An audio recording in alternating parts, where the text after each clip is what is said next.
कृष्णाय वासुदेवाय हरये परमात्मने प्रणतः क्लेशनाशाय गोविन्दाय नमो नमः। अर्जुन उवाच किं तद्ब्रह्म किमध्य आत्मं किं पुरुषोत्तमं अधिभूतं च किं प्रोक्तम् अधिदैवं किमुच्यते।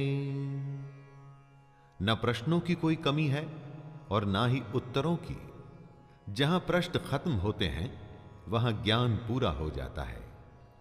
कृष्ण ब्रह्म, कर्म और आध्यात्म यानी कि स्पिरिचुअलिटी की बात कर रहे हैं, जो अर्जुन समझ नहीं पा रहे। कैसे समझेंगे? इन्हीं बातों को समझाने में योगी सालों साल, कितने ही जन्म लगा देते हैं दोस्तों। और बात सिर्फ समझने की नहीं है, इन सबको क्रिया में भी लाना जरूरी है।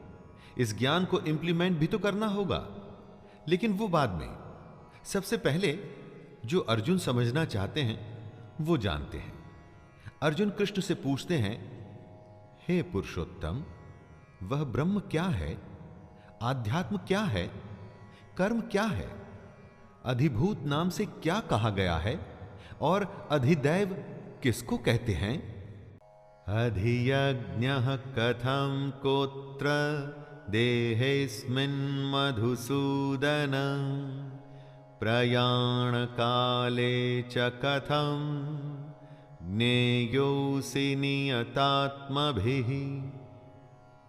अपने सवालों की श्रृंखला को बढ़ाते हुए अर्जुन पूछते हैं, हे मधुसूदन, यहां अधियज्ञ कौन है और वह इस शरीर में कैसे है? तथा युक्त चित्त वाले पुरुषों द्वारा अंत समय में आप किस प्रकार जानने में आते हैं? दोस्तों, अर्जुन ये जानना चाहते हैं कि जो पुरुष अपने चित्त, अपने मन को संयम में ले आते हैं, उन्हें कंट्रोल में कर लेते हैं, वो पुरुष अंत समय में कृष्ण को कैसे जान पाते हैं? ऐसा क्या होता है अंतिम समय में कि उन्हें कृष्ण का ज्ञान हो जाता है?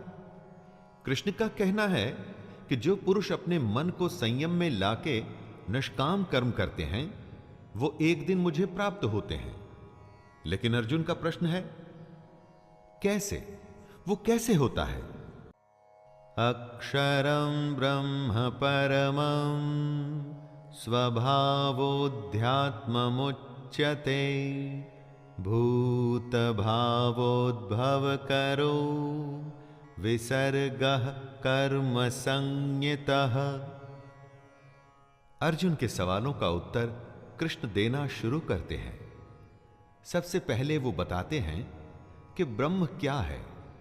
ब्रह्म है परम अक्षर। अक्षर का अर्थ होता है अक्षय, यानी कि जो खत्म ना हो, जिसका नाश नहीं होता। उसके बाद कृष्ण आध्यात्म की परिभाषा बतलाते हैं। अपनी आत्मा के स्वरूप को जानना ही आध्यात्म है। और फिर कृष्ण बताते हैं कि कर्म क्या है। भूतों के भाव को उत्पन्न करने वाला जो त्याग है, वह कर्म नाम से कहा गया है। हमारे अंदर हमारे स्वभाव की वजह से अलग अलग इच्छाएं पैदा होती हैं दोस्तों। इन इच्छाओं के त्याग को ही कर्म कहते हैं। इसे आप कर्म की फिलॉसॉफिकल एक्सप्लेनेशन की तरह भी समझ सकते हैं।